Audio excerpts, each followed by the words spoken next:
कृष्णा कृष्णा कृष्णा हरे हरे हरे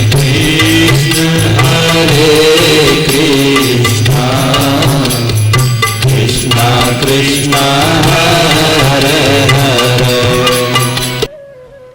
अगर हम दिन भर इन मंत्रों को बोलते रहेंगे यहाँ तो हो जाएगा तुमको ज्ञान? प्रश्न है, कुछ भी नहीं। उसके बाद उन्होंने सोचा शायद वेद मंत्र कठिन हैं,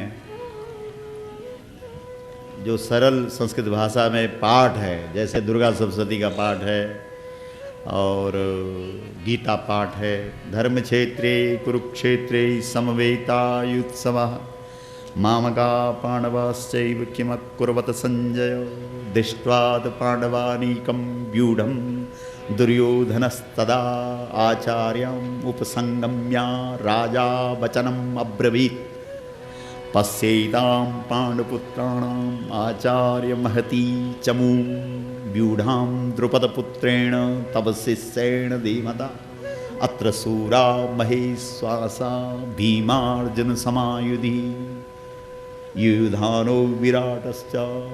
ये सब ये गीता पाठ, गीता के श्लोक बोलने लगे तो उससे भी नहीं हुआ, न ज्ञान जगा न वैराग्य जगा। तो तब नारद जी ने यूं देखा ऊपर की तरफ। आदमी जब थक जाता है तो या तो माथे पे हाथ लगाता है, ऐसा खुजली होने लगती है, फिर ऊपर देखता है तो ऊपर से एक आवाज आई। ऊपर वाले ने एक प्रेरणा दी। ऊपर से आवाज आई का मतलब ऊपर वाले ने एक प्रेरणा दी कि इसके लिए अगर ज्ञान को जगाना चाहते हो, वैराग्य को जगाना चाहते हो तो इसके लिए तुम्हें सत्कर्म करना पड़ेगा। तो नारद ने कहा कि सत्कर्म क्या होता है? तो बोला कुछ तुम भी तो कर्म करो, क्योंकि सत्कर्म का पता कर्म से लगता है। कुछ कर्म करो, आलसी लोगों को कुछ पता नहीं लगता। तो इसलिए नारद जी चले। तब सनकादि ऋषियों से उन्हें पता लगा कि सत्कर्म सूचको नूनम ज्ञान यज्ञ स्मृतो बुधई। मतलब जो कथा है वो व्यक्ति के जीवन में ज्ञान को खड़ा कर देती है, वैराग्य को प्रकट कर देती है और भक्तिमय माहौल बना देती है। बनाती है कि नहीं बताओ? सीधी बात है, तो प्रत्यक्ष है भाई। प्रत्यक्ष के लिए प्रमाण की क्या जरूरत? इतने लोग कहीं और जगह पे इकट्ठे हों फिर देखो क्या होता। जितने लोग यहाँ बैठे हैं, इतने लोग कहीं और जगह खड़े करके देखो। इसलिए भगवत कथा प्रेम माहौल बनाने में सबसे आगे है। इसलिए सबसे पहले वाल्मीकि जी ने कहा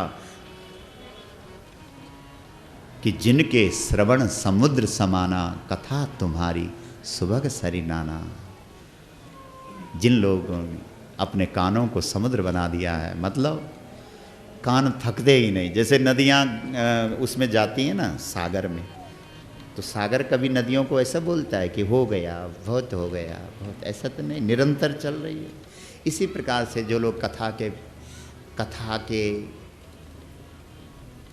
प्रति जिनका प्यार होता है वो चाहते हैं कितनी सुने, भरे ही निरंतर, भरे ही निरंतर, भरे ही निरंतर, हो ही ना पूरे। उनको बोलो कि कथा, इतनी कथा सुनते हो, पूरा हो गया? बोलो नहीं, ये कथा ऐसी है, इसको जितना ज़्यादा सुनो उतना ही तड़प और बढ़ती, उतनी ही तड़प और होती है, और तड़प होती है, और सुने और।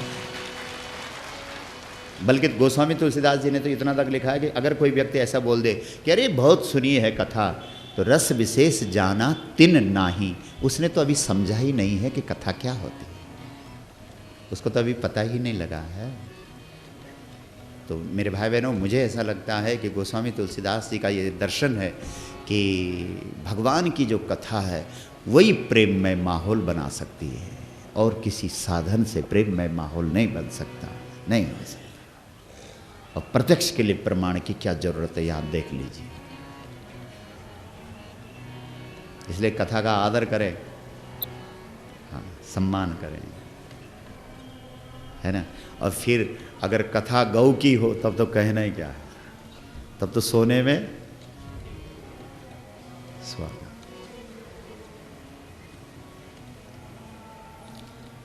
तो यहाँ पर वाल्मीकि जी ने प्रेममय माहौल जिन चीज़ों से बनता है वो चीज़ें बोली है, और उन चीज़ों में ये बात सबसे पहले है कि भगवान की जो कथा है, इसलिए हम तो बोला करते हैं कि विविध पंथों के, विविध धर्मों के लोगों को कथा में जैसे तैसे समझा बुझा करके ले आओ।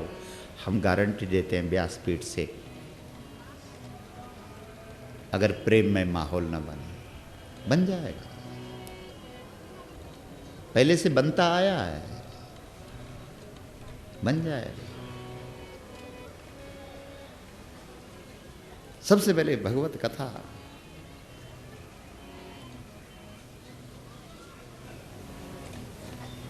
तो यहाँ से हमारे भगवान टिक गए हैं, और जिस स्थान पर राम जी टिके हैं उसका नाम है चित्रकूट। और इस प्रसंग पर हमने पहले भी थोड़ा बहुत बोला है कि चित्र को कूट, मतलब चित्र के पीछे ज़्यादा मत पड़ो, चरित्र को पकड़ो।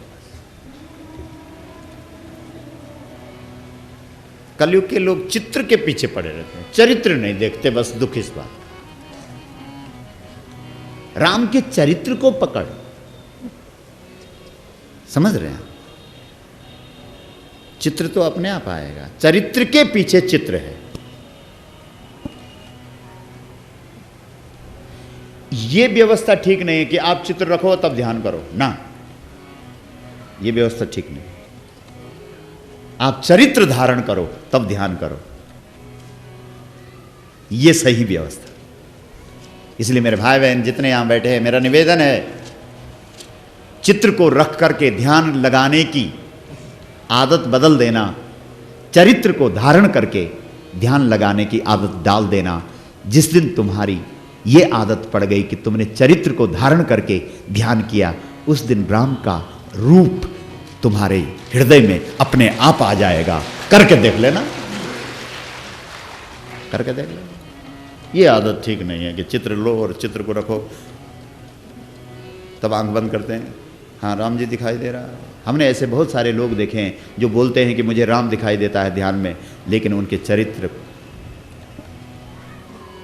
हाँ इसलिए ये व्यवस्था ठीक नहीं है कि तुम चित्र को देख करके ध्यान करने की आदत डालो। नहीं, चरित्र को धारण करके ध्यान करना, चित्र अपने आप आ जाएगा।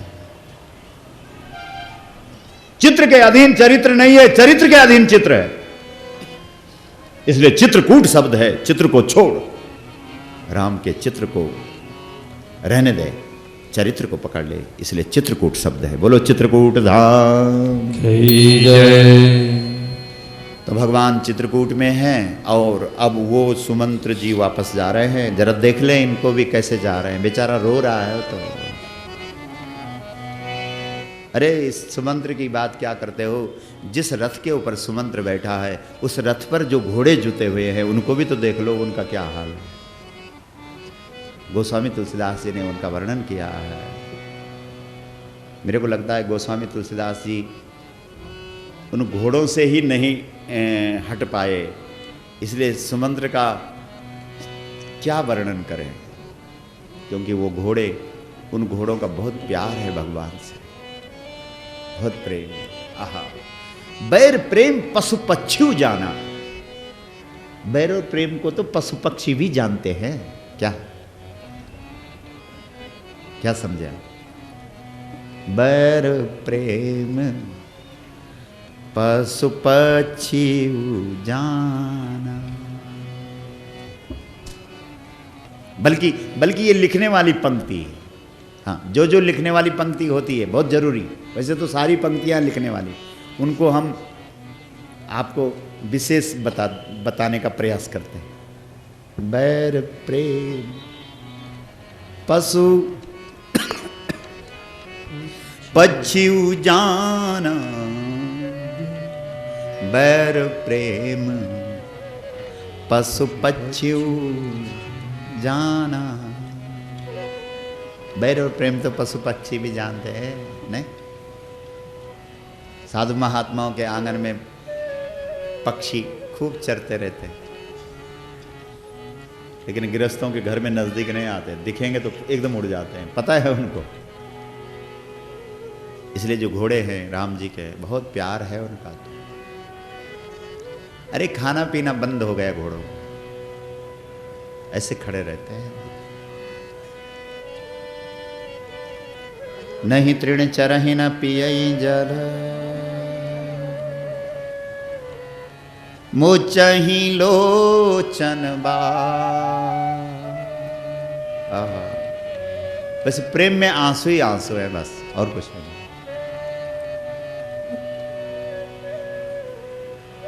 ये सफेद सफेद घोड़े,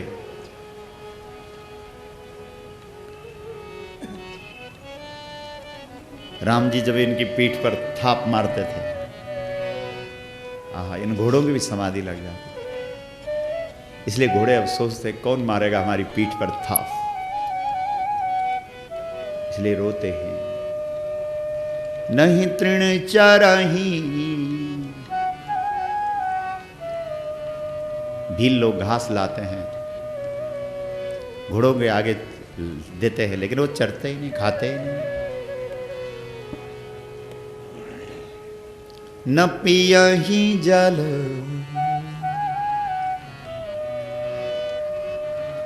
पानी तक नहीं पीते घोड़े। बताइए आप, जब घोड़ों का इतना प्रेम है राम से, तो मनुष्यों की क्या गति रही होगी, सोचिए। जिस राम से घोड़े भी प्रेम करते हैं, उस राम से आज इंसान भी प्रेम नहीं कर रहा है। इसका मतलब हमारी स्थिति घोड़ों से भी परे हो गई।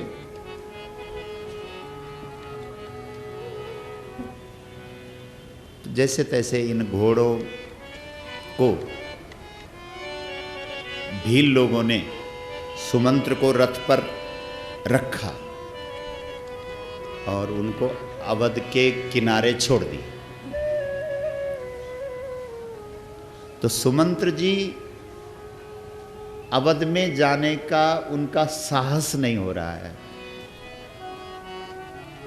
बहुत ध्यान से सुनिए मेरे भाई बहनों, प्रेम की कथा है ये।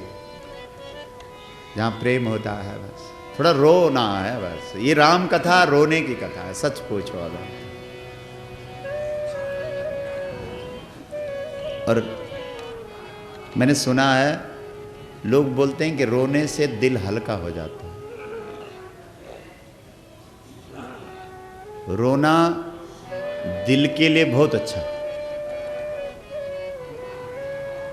रोने वालों को कभी हार्ट की तकलीफ नहीं होती है, गारंटी है। जाओ,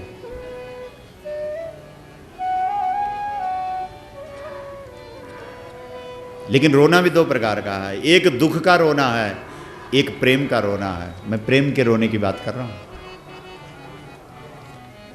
जब आप दुखी होकर के रोते हैं तब तुम्हारे आंसू गर्म होते हैं, लेकिन जब भाव प्रेम से आंसू निकलते हैं तो कभी हाथ लगा के देखना उन आंसुओं को, बहुत शीतल होता है, ठंडे होते हैं। इसलिए सुमंत ने कहा कि मैं कैसे मुख दिखा सकता हूं, मैं नहीं जाऊंगा। लेकिन फिर एक बार सुमंत ने सोचा कि जब मैं तो कुछ भी नहीं लगता राम का, मैं भला एक नौकर आदमी, राजभवन में नौकरी करता हूं, जब मेरी ये दशा है राम के बिना, तो जो राम के पिता हैं, जिनका राम प्राण है, उनकी क्या गति होगी। नहीं नहीं, मुझे ऐसा नहीं करना चाहिए, मुझे जाना चाहिए। इसलिए इस भाव से सुमंत्र जी आधी रात को गए हैं, अंधेरे में गए हैं मेरे भाई बहनों। सुमंत्र ने दुनिया को यह दिखाया है कि जिस व्यक्ति ने राम को छोड़ दिया है उसको समाज को मुख दिखाने का कोई अधिकार नहीं। सुन रहे हो, ये संस्कृति है हमारी, ये परंपरा है हमारी।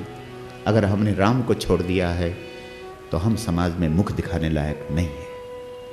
इसलिए लिखा है, अवध प्रवेश कीन अंधियार,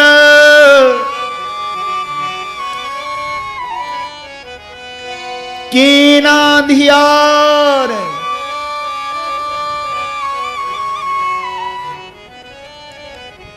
पैठ भवन,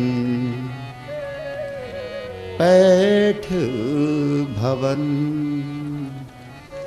रथ राखी दुआर। प्रेम की कथा है मेरे भाई बहनों। ये जैसे तैसे उस रथ को छोड़ा, जब भीतर गया सुमंत, तो दशरथ जी को उम्मीद है कि मेरा एक बहुत चतुर मंत्री गया है राम को छोड़ने के लिए, और मुझे उस पर पूरा भरोसा है जब वो वापस आएगा उसके पास बड़ी युक्तियां हैं। उसने आज तक जब जब मैं फंस गया, कोई समस्याएं आई, तब तब उसने अपनी युक्तियों से मेरे को समाधान दिया है, इसलिए मैंने उसका नाम सुमंत्र बोला है। उसने जीवन में अच्छी अच्छी मंत्रणाओं के द्वारा मेरा समाधान किया है, इसलिए मुझे आज आशा है कि वो जरूर जैसे तैसे ऐसी युक्तियों का प्रयोग करेगा कि वो मेरे राम को वापस ले आएगा। अरे युक्ति का प्रयोग करना है तुझे तो राम को वापस लाने में करना।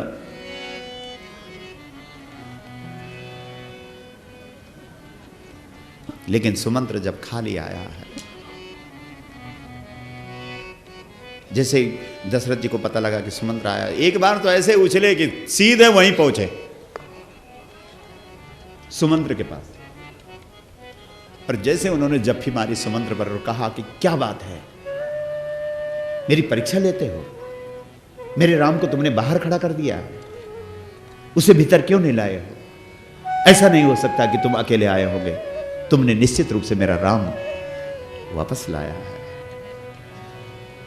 इतनी परीक्षा मत लो मेरी मंत्री, मत लो, मैं मर जाऊंगा, मैं राम के बिना नहीं रह पाऊंगा। सुनते हो, प्रेम है मेरे भाई बहनों ये दशरथ जी का। सुनत सचीब लोचन जल छाए, सुनत सचीब लोचन जल छाए, सुनत सचीब लोचन जल छाए, सुनत सचीब लोचन जल छाए, सुनत सचीब लोचन जल छाए, सुनत सचीब लोचन जल छाए। तो जब दशरथ जी ने बोला ना, ये सब बातें बोली, तो सुमंत्र की आंखें भर गई और अश्रु निकलने लगे। निकलने थे कि अब मैं क्या जवाब दूंगा दशरथ जी, निकल गए। तो जैसे ही खट से उसके आंसू टपके ना सुमंत्र के, तो तब देर नहीं लगी दशरथ जी को ये समझने में कि राम नहीं आया। उसके आंसू गिरे और दशरथ स्वयं गिरे धरती पर, और ऐसे गिरे कि उसके बाद खड़े नहीं उठे। ए भाई बहनों, आज तो प्रेम की कथा सुनानी पड़ती है नहीं, जबकि प्रेम की कथा सुनाने का सवाल नहीं होना चाहिए था। प्रेम तो प्रत्यक्ष होता है। प्रेम कोई सिद्धांतों से थोड़ी समझाया जाता है।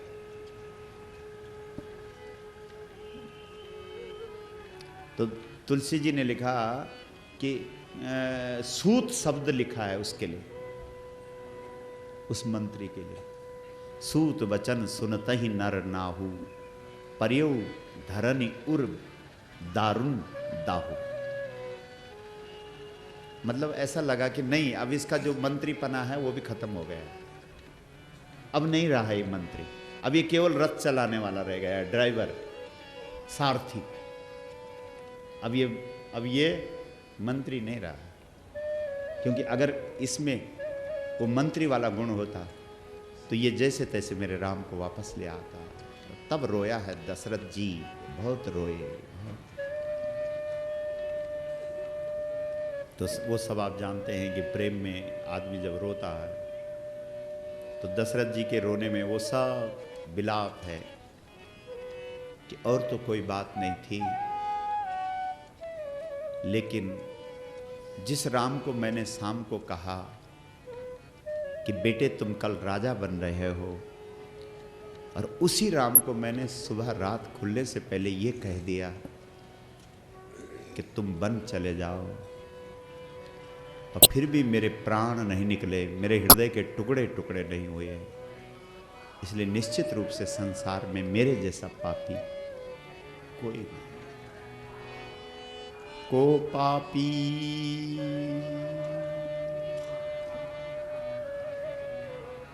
यहां बाप नहीं है। इस अवध के राजभवन में आज बाप नहीं पड़ा है, यहां पाप खड़ा है। ये कौन बोला? दशरथ। यहां बाप नहीं, यहां पाप है। को पापी बड़ मोही समाना, को पापी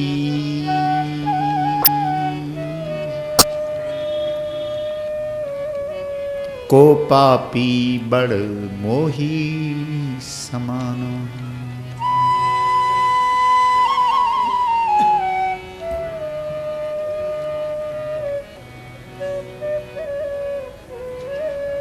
जब तड़पे दशरथ जी तो सबसे पहले लखन को याद कर रहे हैं। कहां लखन? क्योंकि जो सबसे छोटा होता है वो सबसे पहले याद आता है, नहीं होता है? व्यवहार ज्ञान कितना रखा गया है। कहां लखन?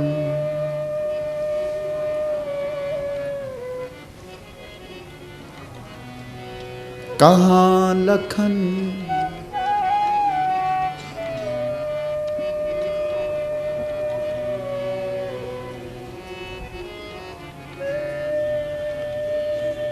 कहां राम सनेही?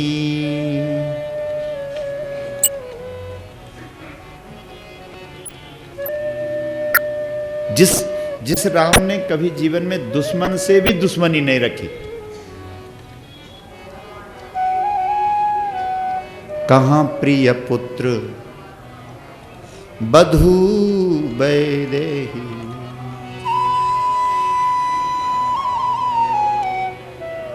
भले मेरी बहू है लेकिन किसी की तो वो बेटी है। हो सकता है कि मैं बहू समझ करके उसकी उपेक्षा कर लूं, लेकिन जिसकी वो बेटी है वो क्या करेगा? राजा जनक मुझे पूछेगा कि मैंने अपनी बेटी आपको बहू के रूप में दी थी, कहाँ है मेरी बेटी? क्या जवाब दूंगा? इसलिए दशरथ जी को एक बात ध्यान रखना इस प्रसंग में, अंतिम समय में जो दशरथ जी से एक अनजाने में पाप हुआ था वो दिखाई दिया। अच्छा, पता क्या होता है? जब आदमी पाप करता है तो उसे छुपाता है, और जब पुण्य करता है तो उसको 50 बार बताता है, नहीं करता? तो जो चीज़ बता दी वो तो खुल गई ना, खत्म। और जो चीज़ छुपा रखी है अब उसने सामने तो आना ही है। तो कब आता है पता है आपको? जो चीज़ छुपाई होती है वो सामने कब आती है पता है आपको? विपत्ति काल में, मृत्यु के समय में।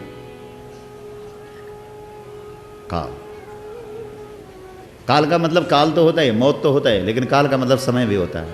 और ये कौन सा समय है? जिस समय में हमने जो गलत काम किए हैं उनका जो फल है वो सामने आता है, वो काल होता है। जबकि दशरथ जी ने जानबूझ करके नहीं, आप सब जानते हैं उस कथा को, जो श्रवण कुमार के माता पिता ने श्राप दिया था दशरथ जी को, क्योंकि श्रवण कुमार को मार दिया था ना जंगली जानवर समझ करके नदी के तट पर। इसलिए अनजाने में किया था वो पाप, और वो सामने आया। आप देखना, आप रामचरितमानस पढ़ना, इस बात को कौशल्या को सुना रहे हैं। कौन? दशरथ जी।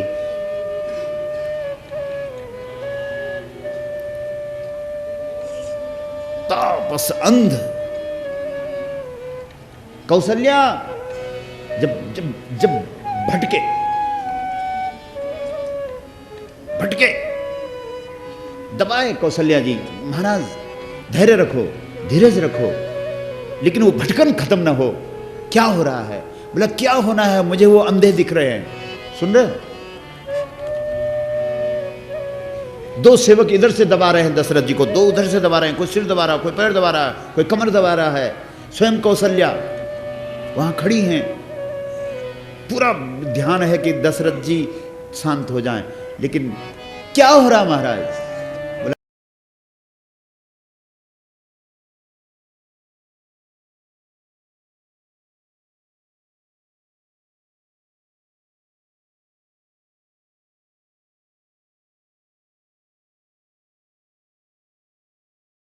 बोला तुरंत खो देता है, बखान कर देता है।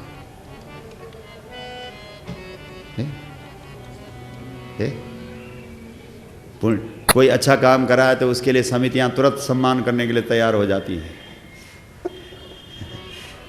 और अगर कोई गलत काम होता है तो उसके लिए वकील भी तुरंत तैयार हो जाता है जो हमें बचाए। नहीं, इसलिए मेरे भाई बहनों, पुण्य को छुपा दो, पाप को बता दो। अगर रामायण की मानो तो ये बात है। बोलो शंकर भगवान की जय। तो राम राम कही राम कही, राम राम कही राम, तनु पारी हरि रघुबर विरह, राव गयो सुरधाम। धन्य है दशरथ जी। अंतिम समय में दशरथ जी के मुख से 6 बार राम निकला, बताओ आप।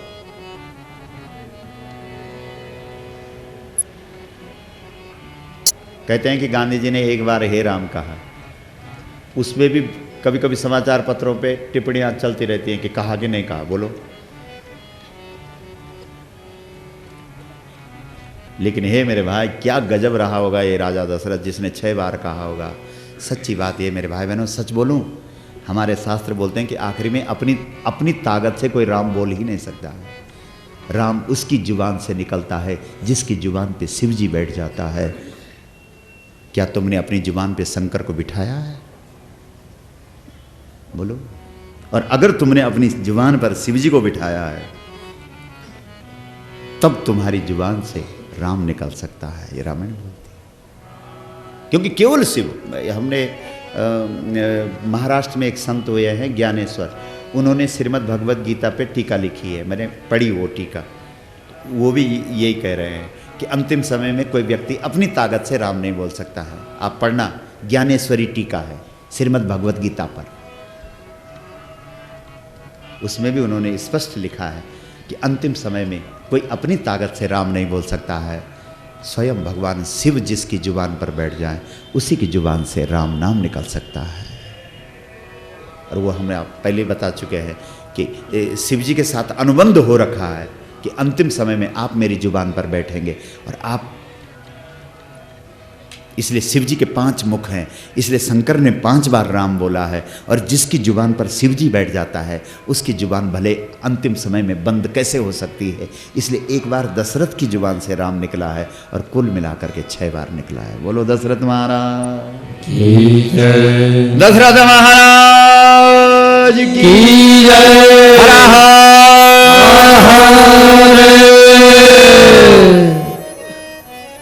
धन्यवाद। क्योंकि पाप खोल दिया ना, मरने से पहले खोल दिया ना। वो खोल दिया, बोल दिया मैंने, खोल दिया, सीधी बात है। कौशल्या के सामने बोल दिया ना कि ऐसा किया मैंने, जबकि कैकेयी से उन्होंने बोला हुआ था।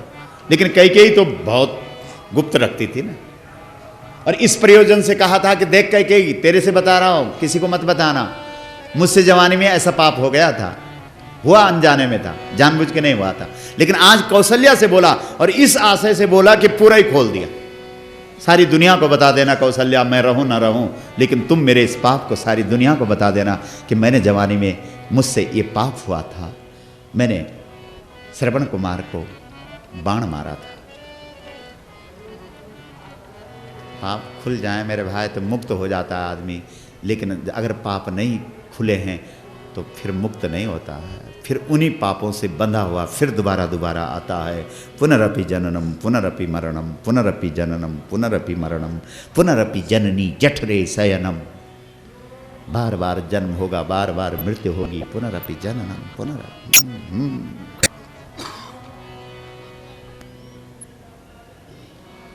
तो अवध में सब रो रहे हैं भाई। 4 बेटे हैं हमारे महाराज के, लेकिन 2 अपने मामा के घर में हैं, कैके देश में, जम्मू कश्मीर की यात्रा में जा रखे, और 2 वन में हैं।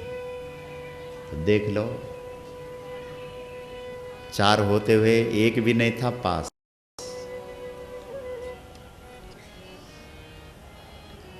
इसलिए इस अहम में मत रहना कि मेरे 5-6 हैं तो शायद आखिरी में कोई नजदीक रह जाए, कोई जरूरी नहीं।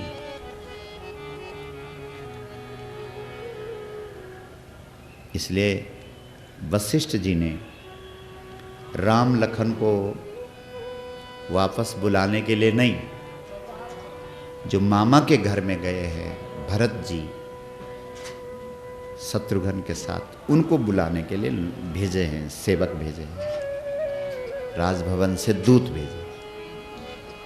तो वो लोग गए हैं।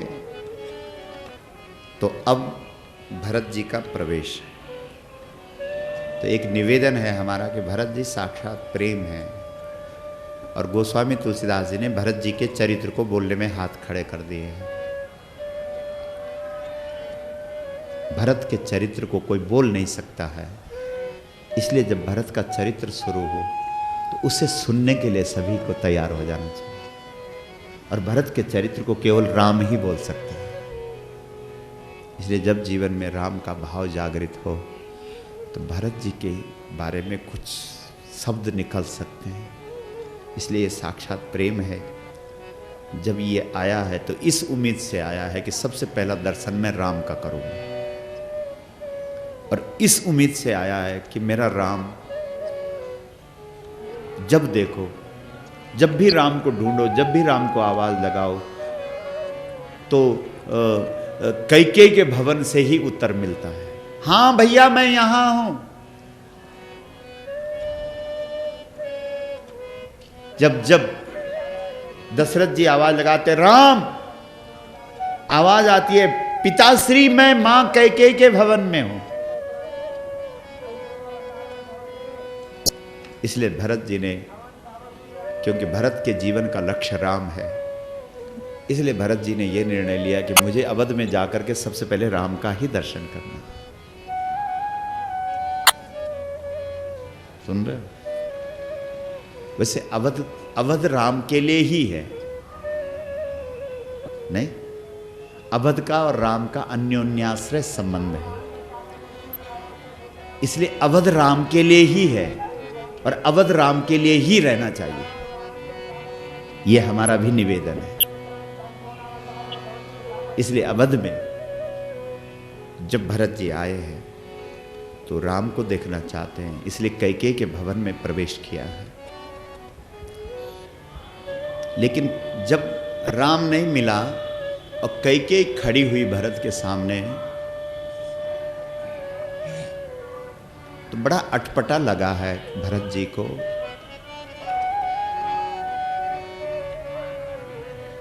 भरत जी की आंखें राम को खोजने लगी उस भवन में, और भरत जी ने ये स्पष्ट कहा है कि मां मुझे यहां सब सूना दिख रहा है, मां मुझे अच्छा नहीं लग रहा है। मतलब सीधा सा है कि राम नहीं दिख रहा। क्या बात हो गई मां? क्योंकि भरत जी ने सीधा ऐसा भी नहीं बोला कि मेरा राम कहाँ है, क्योंकि भरत जी ने सोचा कहीं कुछ बोल दिया राम के लिए कि नहीं है यहां तो मैं तो मर ही जाऊंगा ना, मेरे तो प्राण ही निकल जाएंगे ना। इसलिए ऐसा नहीं बोला कि मेरा राम कहाँ है, लेकिन ऐसा जरूर बोला कि मां मुझे यहां अच्छा क्यों नहीं लग रहा है, ये सब सुना सुना क्यों है मां? क्योंकि जीवन में हरियाली तभी आती है जब मेरे राम का मुझे दर्शन होता। कैकेयी ने कहा भरत सब ठीक हो गया था बेटा, लेकिन तेरे पिताजी का स्वर्गवास हो गया।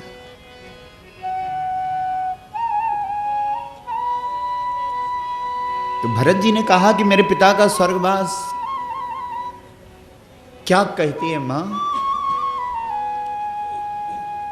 क्योंकि मेरे पिता तो वास्तविक पिता थे और वास्तविक पिता है, और वास्तविक पिता वो होता है जो बेटे को राम के हाथ पे पकड़ा देता है, अपने पुत्र को राम के हवाले कर देता है। और मुझे अपने पिता से ये पूरी उम्मीद थी कि वो मेरा हाथ राम के हाथ पर जब तक नहीं पकड़ाएंगे तब तक मेरे पिता मेरे जीवन से अलग नहीं होंगे।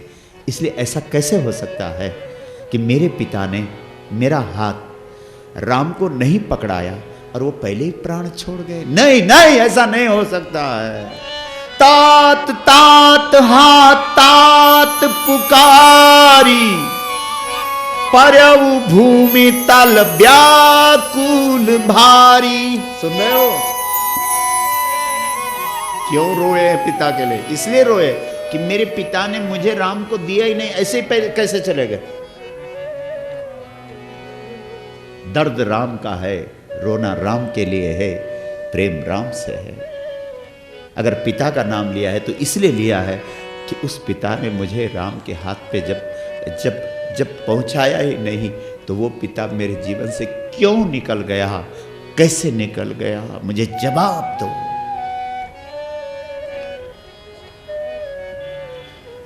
तो कहा, कैकेयी ने सारी बात रखी कि ऐसा हुआ, मैंने मंथरा ने मेरी मदद की और मैंने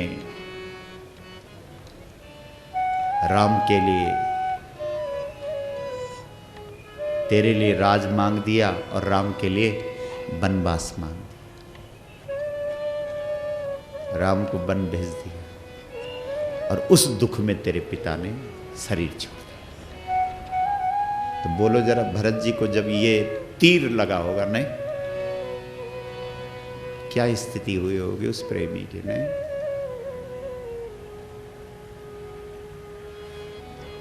राम वन चला गया है। वैसे भरत जी जीवित नहीं रहते, क्योंकि वन चला गया है तो मिलने की उम्मीद तो है। क्यों? मुझे लगता है इसलिए भरत जी के प्राण नहीं निकले, क्योंकि बन गया है ना भैया, गया वन में गया है तो कभी ना कभी मिल जाएगा। क्योंकि ऐसा तो नहीं है ना कि अब नहीं मिलेगा। और फिर समय सीमा भी है कि 14 साल के लिए गया है, ऐसा भी नहीं है कि हमेशा के लिए गया है। 14 साल के लिए गया है, इसका मतलब उसका पता भी लगता रहेगा कि वो कहाँ है, क्योंकि जब वापस आना है तो उसका पता लगता रहेगा। इसलिए प्राण नहीं निकले हैं। नहीं तो मेरे भाई बहनों, भरत जी का तो ऐसा प्रेम है राम से कि वो तो राम के बगैर जीवित नहीं रह सकते। तो भरत जी ने एक बार तो अपनी माँ का गला दबाने के लिए प्रयास भी किया। हाँ, अरे बोला अब किस बात की माँ है?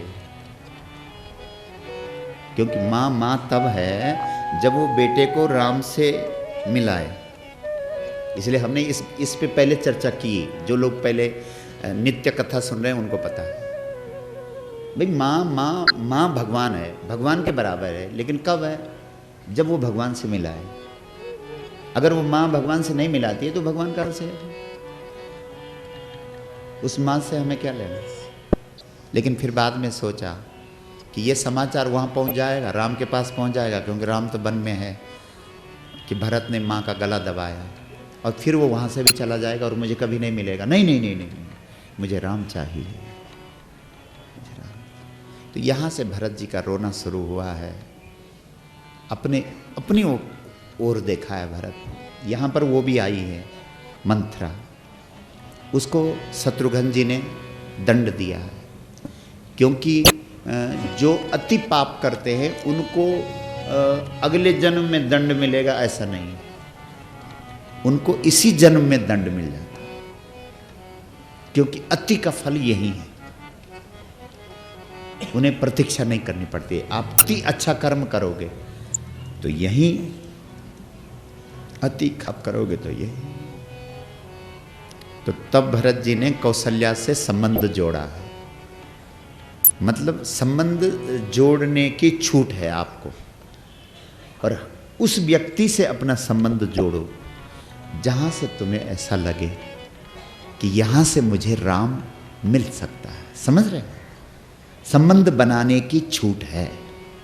आप संबंध बनाइए, लेकिन उससे बनाइए जिससे तुम अपना संबंध राम से जोड़ सको। ये तो कौशल्या जी का तो प्रेम अगाध है भाई। उसको तो भरत में और अपने राम में कोई भेद ही नहीं दिखता। इसलिए कौशल्या ने तो जैसे भरत आया तो ऐसे ही हृदय से लगा दिया, बेटे बेटे अब मैं नहीं, अब नहीं मरूंगी मैं, अब मेरे प्राण नहीं निकलेंगे मेरे पुत्र, क्योंकि अब मेरा राम, मेरा भरत आ गया है। समझ रहे हैं आप? मतलब राम जैसे, राम है भगवान, तो भगवान की माँ सब तो नहीं बन सकती है ना। वही माँ भगवान की माँ बन सकती है जिसके लिए दूसरे के बेटे और अपने बेटे में कोई भेद नहीं। इसलिए कौशल्या जी को प्रणाम। भरत जी को हृदय से लगा करके बोले, बेटा तू चिंता मत करना। जिस समय राम अवध से गया था, उस समय जब वो तेरे भवन के सामने गया, मैं देख रही थी। भरत, उस समय राम के आंखों से आंसू बहे थे, क्योंकि अगर राम को दुख था तो केवल इस बात का था कि मुझे बचाते समय भरत नहीं मिला। बहुत प्रेम है राम का तुझसे। लोग कुछ भी कहे बेटे, मुझे पता है संसार पता नहीं क्या क्या बोलेगा और क्या क्या बोल रहा होगा, लेकिन तू लोगों की बात मत सुनना। तेरा राम के प्रति जो प्रेम है और राम का जो तेरे प्रति प्रेम है वो अटूट है बेटा, अटूट है, अटूट है ना। धन्य है ऐसे लोग जो ऐसी कलह की घड़ी में भी प्रेम की ही सौगात बांट रहे हैं। नहीं नहीं, रात खुल गई,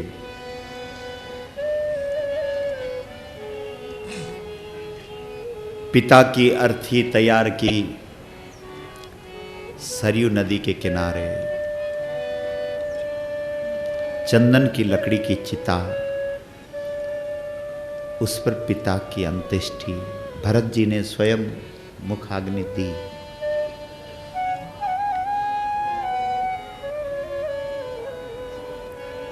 जहां पर गुरु वशिष्ठ जैसा कहते हैं, भरत जी वैसे हजारों बार करते हैं। हमारे यहाँ अपने माता पिता के लिए श्राद्ध होता है, तो सच्ची बात यह है मेरे भाई बहनों कि श्राद्ध श्रद्धा है, श्रद्धा। कई साल बीत जाते हैं फिर भी हम अपने माता पिता को हर वर्ष, अपने माता पिता का भी, पितरों का श्राद्ध नहीं, राम का एक दिन है रामनवमी, कृष्ण का एक दिन है कृष्ण जन्माष्टमी, माँ भगवती को वरीयता है क्योंकि वो मातृशक्ति है, इसलिए उसके लिए 9 दिन हैं, वो भी साल में 2 बार हैं, नवरात्र। लेकिन धन्य है हमारे माता पिता, हमारे पितर, उनके लिए एक साथ 15 दिन हैं, इसलिए 15 दिन का श्राद्ध है। इसलिए जो अपने पितरों के प्रति श्रद्धा नहीं रखते हैं, अरे उनको वो देवताओं की पूजा क्या करते हैं, क्या बोल, ये श्रद्धा है। कई लोग सवाल करते हैं श्राद्ध में दिया हुआ अन्न वहां पहुंचता होगा। अगर उनको नहीं पहुंचता होगा तो तेरे को तो पहुंच जाएगा, तो चिंता क्यों कर रहा है। एक बात है, क्यों तूने बटन दबाया और वहां पहुंच गया तेरा मैसेज, तो तेरा श्राद्ध भी पहुंच जाएगा भाई। आज तो तुझे ऐसा सवाल नहीं करना चाहिए, आज तो तेरे सामने प्रमाण है, समझ। अपनी श्रद्धा व्यक्त करते रहो। इसलिए हम तो बोलते हैं कि सबसे पहले अपने माता पिता को याद, अपने अपने पितरों के प्रति। इसलिए भरत जी ने यहाँ पर दिखाया है। वशिष्ठ जी एक बार बोले तो भरत जी हजारों बार करें जो भी क्रिया। उसके बाद जो भी हमारे यहाँ वैदिक परंपरा है उस सब उसका वैज्ञानिक आधार है। हाँ, ऐसा नहीं कि भावना का हो, भावना का हमारे यहाँ कोई भाव उसमें चाहिए पर भाव आधार नहीं है। हाँ, भाव के बिना वो पूरा नहीं। तो उसके बाद जब लगभग 1 महीना हो गया है तब